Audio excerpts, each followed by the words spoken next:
Computer user हो और आप कंप्यूटर एप्लीकेशन में काफ़ी एक्सपर्ट हो, मतलब कि कंप्यूटर एप्लीकेशन चलाने में आप काफ़ी अच्छे माहिर हो, लेकिन अगर आप कंपैरिजन करते हो किसी टाइपिंग स्किल जो यूज़र होते हैं जिसके पास में टाइपिंग का स्किल होता है, उसके कंपैरिजन में आप थोड़ा सा अपने आप को वीक महसूस करना शुरू कर देते हो। तो आज इस वीडियो में हम कंप्लीट बताएंगे कि आप विद इन ए मंथ किस तरह से आप अपने टाइपिंग स्पीड को ग्रो कर सकते हो और एक बिगिनर लेवल से शुरू करके आप एक अच्छा टाइपिंग का जो स्पीड है वो आप अचीव कर सकते हो। तो इस वीडियो में टोटल जो मैंने बना रखा है आपके लिए, जो अच्छे तरीके से एक एक स्टेप को मैंने बताया है, जो भी बारीकी है, प्रो टिप्स भी लास्ट में हम देंगे कि किस तरीके से आपको प्रैक्टिस करना है। तो एक एक पॉइंट को आपको डिटेल में समझना होगा ताकि आप एक महीने के अंदर में वो अचीव कर सको स्पीड जो आपको एग्जामिनेशंस में आपको मांगे जाते हैं। ये सबके लिए फॉलो होगा, चाहे आप स्टेनोग्राफर हो, चाहे डाटा एंट्री ऑपरेटर हो, चाहे एसएससी सीएचएसएल के लिए हो, सीजीएल के लिए हो, मतलब ऑल टाइप एग्जाम्स के लिए मैंने सारी चीज़ें कवर कर रखी है। ठीक है, तो बिना देर किए इस वीडियो को शुरू करते हैं। तो without any wasting time, let's get started.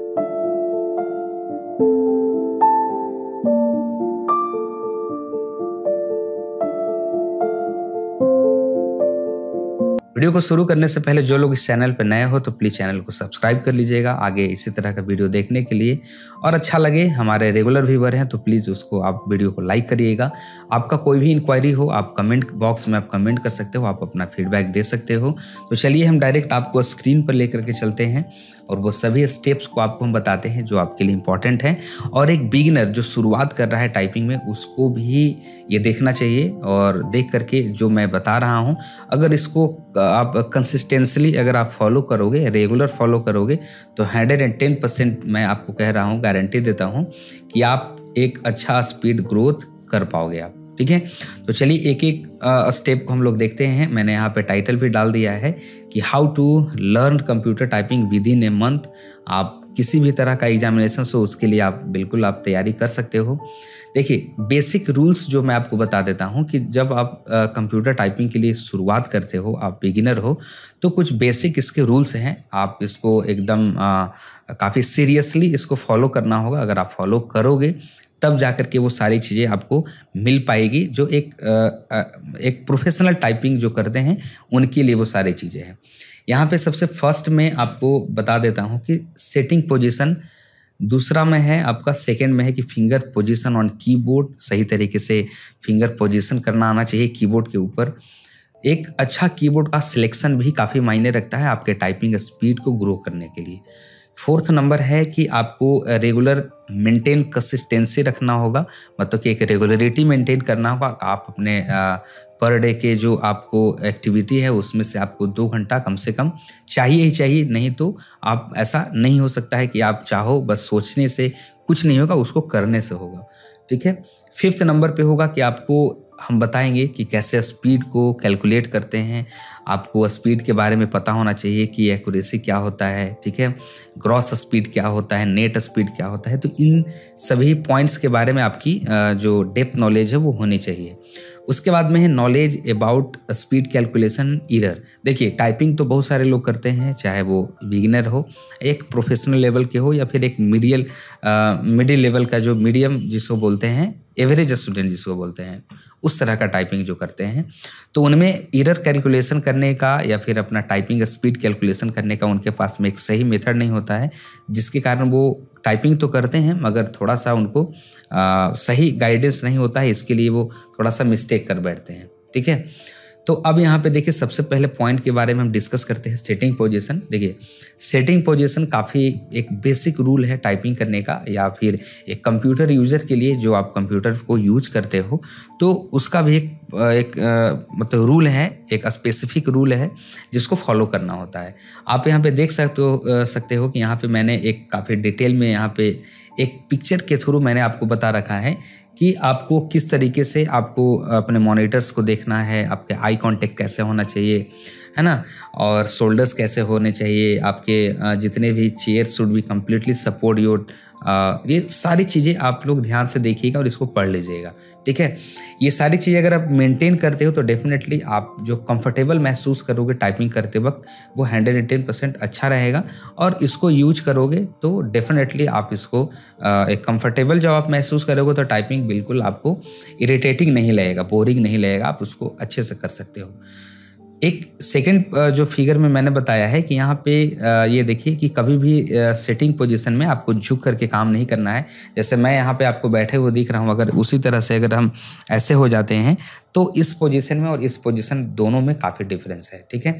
अपने आप को काफ़ी एक्टिव महसूस करोगे इस पोजीशन में, और जब आप एक थोड़ा सा पोजीशन को चेंज करते हो तो थोड़ा सा एक्टिविटी या फिर जो काम करते हो उसमें थोड़ा सा आपको फ़र्क दिखेगा। नेक्स्ट जो होता है आपका finger position on keyboard. Finger का रख रखाव अपने कीबोर्ड के ऊपर काफ़ी मायने रखता है। अगर आप सब चीज़ें अच्छी कर रहे हो, आपने सेटिंग पोजीशन काफ़ी अच्छे तरीके से कर लिया है, आप यूजर फ्रेंडली हो कंप्यूटर के साथ में, लेकिन टाइपिंग का जो एक बेसिक रूल है उसमें एक फिंगर पोजीशन भी आता है। यहाँ पे मैंने आपको 10 फिंगर्स का मैंने रूल्स यहाँ पे दिखा दिया है, आप देख सकते हो।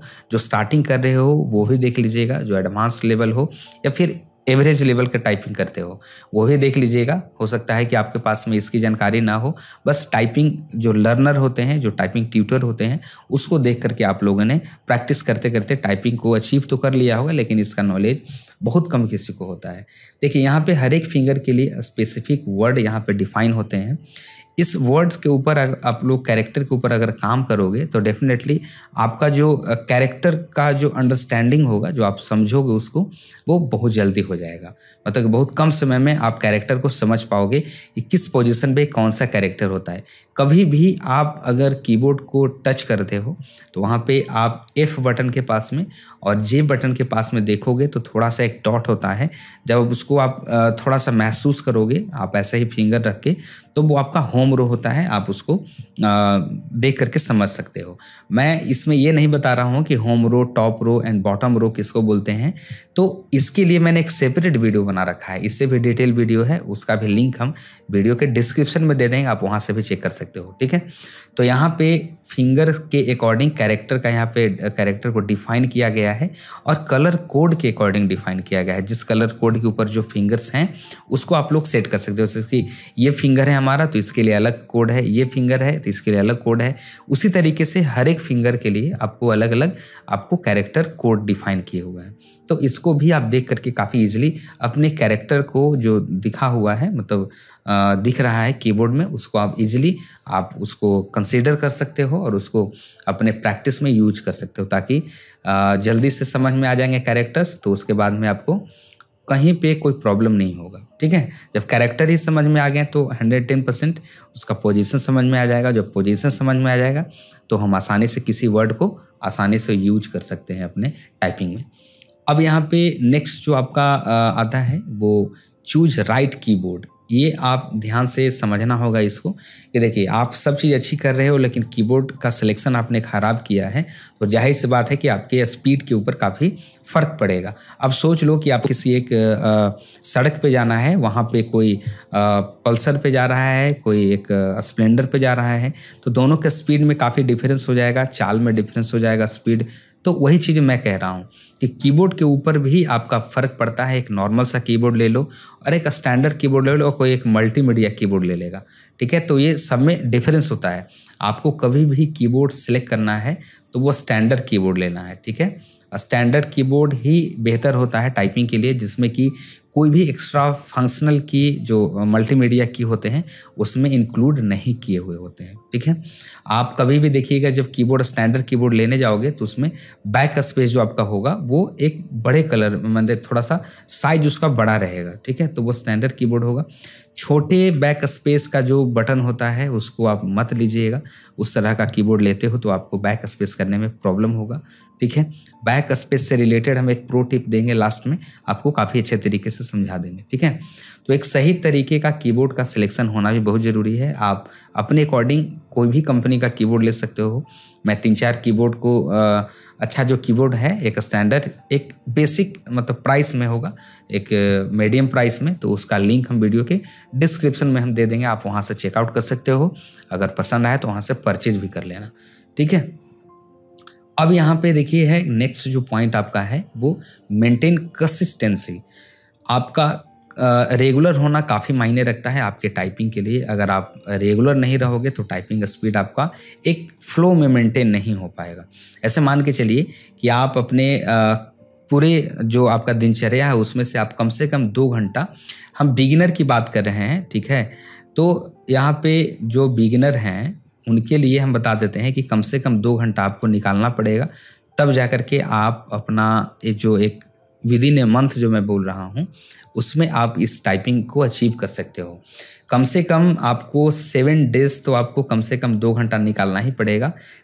नेक्स्ट वीक जैसे ही होगा तो आपको 1 घंटा आपके इंक्रीज करना होगा, जैसे कि आपका टाइम टेबल है उसमें 1 घंटा और आप उसमें से निकाल लीजिए और टाइपिंग में इंक्लूड कर लीजिए, मतलब कि कम से कम 3 घंटा करना होगा। जैसे ही नेक्स्ट वीक आएगा उसके बाद में टाइपिंग का जो टाइमिंग है उसमें आपको कम से कम 4 घंटा देना होगा, तब जा कर के आपको 1 महीने में कम से कम 30 वर्ड पर मिनट का आप स्पीड अचीव कर सकते हो, नहीं तो पॉसिबल नहीं है। आप सोच रहे हो कि मेरा टाइपिंग स्पीड 1 महीने में 50 हो जाए, है ना, 60 हो जाए या 70 हो जाए या 20 हो जाए, ठीक है, तो ये कहना तभी सही होगा जब आप उतना कंसिस्टेंसी मेंटेन करके काम करोगे, रेगुलर होके काम करोगे, तभी पॉसिबल है। नहीं तो कुछ लोग ऐसे होते हैं जिनका टाइपिंग स्पीड काफ़ी मतलब कि महीने से कर रहे हैं, 6 मंथ से कर रहे हैं, 1 ईयर से कर रहे हैं, लेकिन उनका अभी भी 20 से 25 स्पीड जाता है WPM, ठीक है। तो वो भी एक तरह के लोग होते हैं। कुछ ऐसे स्टूडेंट होते हैं जो मान के चलिए कि 1 से 2 महीना होते होते उनका टाइपिंग स्पीड मतलब 30 से 35 के आसपास में आराम से हो जाता है ईजिली, ठीक है। तो उस तरह के वे स्टूडेंट हैं, तो उन्होंने क्या किया होगा कि अपना टाइमिंग और सारा चीज़ मेंटेन किया होगा ताकि कोई भी किसी तरीके से उनको टाइपिंग में दिक्कत ना हो। जब उनका जो लक्ष्य जो निर्धारित है उसके ऊपर उन्होंने अपना फोकस किया होगा। नेक्स्ट जो पॉइंट है आपका वो ध्यान से देखना होगा कि यहाँ पे टाइपिंग स्पीड के ऊपर ध्यान देना होगा। जैसे टाइपिंग स्पीड भी आपका मायने रखता है कि कैसे कैलकुलेट होता है, किस तरह के टाइपिंग स्पीड होते हैं। आपको जब टाइपिंग ट्यूटर जब आप देखोगे तो उसमें आपको ग्रॉस स्पीड, नेट स्पीड और एक्यूरेसी भी दिखेगा, ठीक है। नेक्स्ट हम वीडियो लेकर के आएंगे जिसमें आपको टाइपिंग सॉफ्टवेयर से हम बात करेंगे कि टाइपिंग सॉफ्टवेयर कौन सा आपके लिए बेहतर होगा। पीसी मतलब कि कंप्यूटर सिस्टम के लिए अलग हम बताएंगे, और जो मोबाइल एप्लीकेशन पे बहुत सारे लोग ऐसे स्टूडेंट होते हैं जो सिर्फ पढ़ाई करने जाते हैं कंप्यूटर कोचिंग सेंटर जहाँ पे भी होते हैं वहाँ, और घर पे आते हैं तो उनके पास में सिस्टम नहीं होता है, तो मगर उनके पास में मोबाइल होता है, ठीक है। हम सजेस्ट नहीं करेंगे कि जिनके पास में पीसी है वो मोबाइल पे करे, वो उन लोगों के लिए हम बताएंगे जिनके पास में कंप्यूटर सिस्टम नहीं है, वो अपना टाइपिंग घर पे आकर के अपना प्रैक्टिस मोबाइल पे भी कर सकते हो, ठीक है। तो टाइपिंग स्पीड आपको मेनली जो दिखेगा वो ग्रॉस स्पीड दिखेगा और नेट स्पीड दिखेगा और उसके बाद में एक्यूरेसी दिखेगा, ठीक है। ये तीनों को मैं समझा देता हूँ। जैसे मान के चलिए कि ग्रॉस स्पीड क्या होता है कि जैसे मान के चलिए कि आप 5 मिनट का आप कोई टाइपिंग कर रहे थे, ठीक है, और उसमें आपने 300 आप वो जो वर्ड है आपने टाइप किया, ठीक है, 300 वर्ड्स ये आपको दिए गए थे टाइप करने के लिए 5 मिनट में। तो इसमें आपने जो सही किया मतलब कि करेक्ट जो भी होगा वो और इनकरेक्ट दोनों को मिला करके आपका जो होगा स्पीड उसको बोलते हैं ग्रॉस स्पीड, ठीक है। और नेट स्पीड क्या होता है कि आपके जितने भी ग्रॉस था उसमें से एरर को निकाल देना है, ठीक है। मतलब कि जो भी गलत मतलब कि आपने वर्ड किया था उसको निकाल दीजिए और उसमें से माइनस कर दीजिए, तो आपका जो बचेगा वो आपका नेट स्पीड बचेगा, ठीक है। नेट स्पीड वही होता है जो आपने सही टाइपिंग किया है, क्लियर। एक्यूरेसी वो होता है कि आपने 5 मिनट में, ठीक है, 5 मिनट के टाइमिंग में आपने कितने वर्ड ऐसे टाइप किए और उसके ऊपर एक्यूरेसी डिपेंड करता है। जैसे मान के चलिए कि 5 मिनट में आपके लिए 300 वर्ड दिया गया था और जिसमें आपने 200 वर्ड सही टाइप किया, ठीक है। अब इसमें से 200 वर्ड के ऊपर एक्यूरेसी आपका मतलब देखा जाएगा कि कितना है। तो एक्यूरेसी एक मतलब कि एक होता है कि कम और एक मीडियम और एक हाई, ठीक है। तो लो, मीडियम और हाई, तो लो में आपका सही नहीं होगा, ठीक है। लो कहने का मतलब हो गया कि बिलो 50% आप मतलब 50 मैंने बहुत ज़्यादा गलती कर दी है, मतलब कि 300 वर्ड में 150 वर्ड गलती कर दी है, तो 100% आपका लो एक्यूरेसी है। अगर इसमें से आपने क्या किया है कि आपने लगभग 200 के आसपास में सही किया है, ठीक है, और 100 के आसपास में आपने गलती किया है, तो आपका एक्यूरेसी एक एवरेज लेवल का होगा, ठीक ठाक होगा। और अगर 300 वर्ड में आपने कम से कम 250 वर्ड आपने सही किया है और 50 वर्ड ऐसे थे जिसको आपने गलत किया है, तो वो आपका एक्यूरेसी अच्छा माना जाए। नेक्स्ट जो आपका पॉइंट बनता है वो स्पीड एंड एरर कैलकुलेशन है। देखिए होता क्या है कि बहुत सारे लोग टाइपिंग करते हैं लेकिन उनको एरर को समझने का और स्पीड कैलकुलेशन करने का एक सही उनके पास में एक इक्वेशन या फिर जिसको कहिए कि एक सॉल्यूशन नहीं होता है, जिसके थ्रू वो अपना ग्रॉस स्पीड, उसके बाद में एरर किस तरह से देखेंगे और नेट स्पीड कैसे कैलकुलेट करेंगे, उसके लिए उनके पास में सही जानकारी नहीं होती है। तो चलिए इसमें आप लोग डिटेल से देख लीजिए ताकि आपको कोई प्रॉब्लम ना हो। आप स्पीड टाइपिंग स्पीड बढ़ाइए अपना, लेकिन इन सभी चीज़ों को मेंटेन करते हुए चलना है, ठीक है। तो यहाँ पे जब आप आएंगे और देखेंगे कि ग्रॉस स्पीड क्या होता है, मैंने बता दिया है, ठीक है। तो ग्रॉस स्पीड को कैलकुलेट करने का जो एक फॉर्मूला होता है वो ऑल टाइप एंट्रीज, जैसे मैंने क्या बताया था कि आपने मान के चलिए कि 300 वर्ड आपने टाइप किया था और आप यहाँ पे 5 दिया और डिवाइडेड बाई 5। तो यहाँ पे एक चीज़ मैं आपको बता देता हूँ कि आपको एक 1 वर्ड बराबर, ठीक है, 5 कैरेक्टर डिफाइन होता है आपके किसी भी टाइपिंग एक कैलकुलेशन के लिए या फिर टाइपिंग का जो स्पीड का निर्धारण होता है, उसमें एक फॉर्मूला होता है, उसको आपको फॉलो करना होगा। जैसे कहने का मतलब कि 5 कैरेक्टर, ठीक है, जब आप इक्वल करेंगे तो एक वर्ड के बराबर वो काउंट होगा, ठीक है। ऐसा एक स्टैंडर्ड फिक्स किया हुआ है टाइपिंग कैलकुलेशन के लिए, ठीक है, या फिर टाइपिंग आप जब करोगे तो उसका स्पीड उसी तरीके से कैलकुलेट होता है, ठीक है। तो उसी को 5 यहाँ पे दिया गया है कि divided by 5 and then divided by time.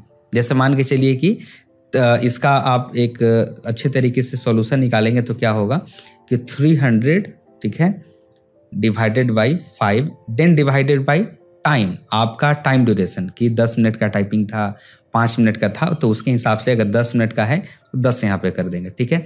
उसके बाद में जो फाइनल जो आपका रिजल्ट आएगा वो आपका ग्रॉस स्पीड होगा। कहने का मतलब कि जो एरर था वो प्लस में जो आप सही किए हैं वो दोनों को जोड़ने के बाद में आया है, ठीक है। अब यहाँ पे उसी को नेट स्पीड में क्या किया गया है कि नेट स्पीड में आपको यहाँ पे नेट स्पीड निकालने का फॉर्मूला है कि नेट स्पीड WPM में निकाल रहे हो तो क्या करना है कि नेट स्पीड WPM बराबर ग्रॉस WPM माइनस, ठीक है, अनकरेक्टेड एरर्स। कहने का मतलब कि जो आपने एरर किया है डिवाइडेड बाई टाइम, जो आपका टाइमिंग है वो अब कितना एरर किए हो कैसे पता चलेगा, तो जब आप टाइपिंग ट्यूटर इस्तेमाल करोगे तो उसमें जो भी आपके एरर होते हैं वो हाईलाइट किए कर देते हैं, ठीक है। रेड कलर में सही होता है तो उसको ग्रीन कलर में, तो जो एरर है उसको आप आराम से काउंट कर सकते हो, ठीक है।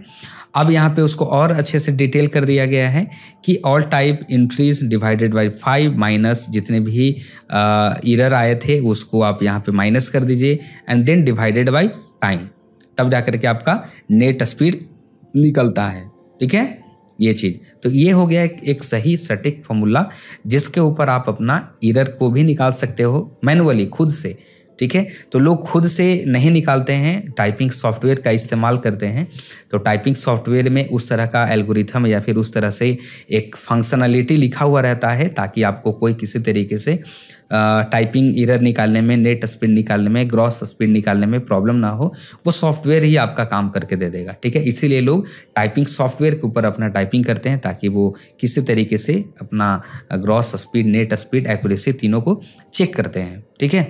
तो वो नेक्स्ट वीडियो में मैंने बताया है कि आने वाले नेक्स्ट वीडियो में मैं आपको टाइपिंग सॉफ्टवेयर के बारे में काफ़ी अच्छे से डिटेल बताऊंगा, ये किसको आपको यूज़ करना चाहिए और किसको नहीं, मोबाइल के लिए भी और सिस्टम के लिए भी, ठीक है। तो इसको आपको आई थिंक समझ में आ गया होगा।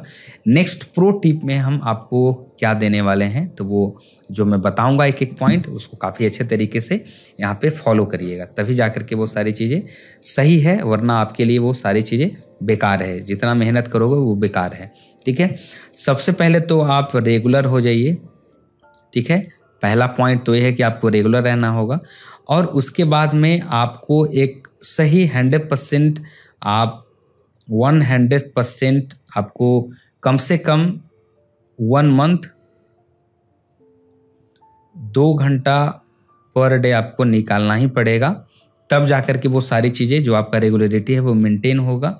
ठीक है, कभी भी टाइपिंग करेंगे तो फॉलो बेसिक रूल्स मैंने जो बताया है। और नेक्स्ट जो है कि कभी भी don't use maximum back space. ठीक है, मतलब कि आप कभी भी जब टाइपिंग करो तो मैक्सिमम टाइम बैक स्पेस का यूज मत करो। जैसे कहने का मतलब कि आप कभी भी टाइपिंग करते हो तो वहाँ पे होता क्या है कि कुछ एरर हो गया, या फिर आपने पूरा टाइपिंग कर लिया और जहाँ एरर आपको दिख रहा है वहाँ पे जाकर के बैक स्पेस जाकर के और सही कर रहे हो। ठीक है, तो बार बार एरर करना और उसके बाद में उसको बैक स्पेस से सुधारना, आपका टाइम लॉस होगा, वहाँ पे आप मिस्टेक मत करिएगा। नेक्स्ट जो प्रो टिप है वो क्या है कि आप कभी भी जब आप एरर आप कम करना चाहते हो, ठीक है, तो जब आप एरर कम करना चाहते हो तो उसके लिए क्या है कि कभी भी अगर लॉन्ग कभी भी वर्ड है आपके पास में तो मैक्सिमम कोशिश ये करिए कि उसको गलती कम करे, वो एरर ना हो। ठीक है, अगर वो एरर होगा तो समझिए कि एक अगर लंबा वर्ड है, जैसे मान के चलिए कि हम लिखते हैं कंसिस्टेंसी। ठीक है, इतना लंबा वर्ड हम लिख दिए। अब इसमें कितने कैरेक्टर हैं, कैरेक्टर के अकॉर्डिंग, क्योंकि मैंने आपको पहले ही बताया था कि 5 कैरेक्टर इक्वल टू 1 वर्ड। ठीक है, तो उसके अकॉर्डिंग आप यहाँ पे देखिए कितने कैरेक्टर हैं, तो 1 2 3 4 5 6 7 8 9 10 11 कैरेक्टर इसमें हैं, मतलब कि इसमें 11 कैरेक्टर हैं। कहने का मतलब कि ये 2 वर्ड में काउंट आपका होगा। 5 5 10 हो गया ना, तो ये 2 वर्ड में काउंट होगा। अगर आप इसमें से एक भी एरर करते हैं, मिस्टेक, अगर एक भी गलती हो गया, जैसे कि आपने कैपिटल सी था तो इसको स्मॉल सी लिख दिया, या फिर आप यहाँ पे एन छोड़ दिए, ठीक है, तो आपका 2 वर्ड यहाँ पे माइनस कर दिया जाएगा। टाइपिंग रूल्स के अकॉर्डिंग अलग अलग रूल्स होते हैं। जैसे कहने का मतलब जब एसएससी अपना नोटिफिकेशन निकालता है सीएचएसएल के लिए, सीजीएल के लिए, तो उसमें लिखा रहता है हाफ मिस्टेक। ठीक है, वो ध्यान दीजिएगा, जब नोटिफिकेशन आएगा तो उसके ऊपर हम डिटेल वीडियो बना देंगे, हाफ मिस्टेक, फुल मिस्टेक। ठीक है, तो इस तरीके से आपको वहाँ पे लिखा हुआ रहेगा कि हाफ मिस्टेक किसको हम कंसीडर करेंगे और फुल मिस्टेक किसको हम कंसीडर करेंगे। ठीक है, तो मैं आपको जो बता रहा हूँ बेसिक्स वो आपको समझना है कि जो भी लॉन्ग्स वर्ड होंगे, जितने भी लंबे वर्ड होंगे, उसको मैक्सिमम कोशिश करिए कि हम डील कर लें अच्छे तरीके से, थोड़ा आराम से उसको टाइप करेंगे ताकि वो सही हो जाए। ठीक है, और जितने भी कोई जैसे कि ही है, सी है ना, इट है, ये सब वर्ड हैं तो इसको आराम से तो आप नॉर्मली कर लोगे। बड़े वर्ड में थोड़ा सा टाइम देना है और एकदम अपने माइंड को एकदम ध्यान से उसको करना है ताकि कोई प्रॉब्लम ना हो। ठीक है, तो आई थिंक ये सभी टिप्स को आप फॉलो करिए, और जितने भी मैंने बेसिक आपको मैंने बताया उसको फॉलो करते हुए आप सारी चीज़ों को अगर आप इस्तेमाल करोगे अपने टाइपिंग में तो 110% है कि आप विद इन ए मंथ आप 30 WPM का स्पीड आप अचीव कर सकते हो विथ 90% एक्यूरेसी के साथ। ठीक है, तो आई थिंक आज का वीडियो आप लोगों को कैसा लगा कमेंट करके ज़रूर बताइएगा। अगर अच्छा लगे तो लाइक कर दीजिएगा और इसको और अपने दोस्तों के साथ शेयर करो ताकि उनको भी इसकी ज़रूरत हो और उसका भी लाभ उनको मिल सके। ठीक है, तो यहाँ तक वीडियो देखने के लिए थैंक यू सो मच आपका, और मिलते हैं ऐसे ही नेक्स्ट वीडियो में एक अच्छे वीडियो के साथ, एक अच्छे एपिसोड के साथ। तब तक के लिए thank you so much and good bye.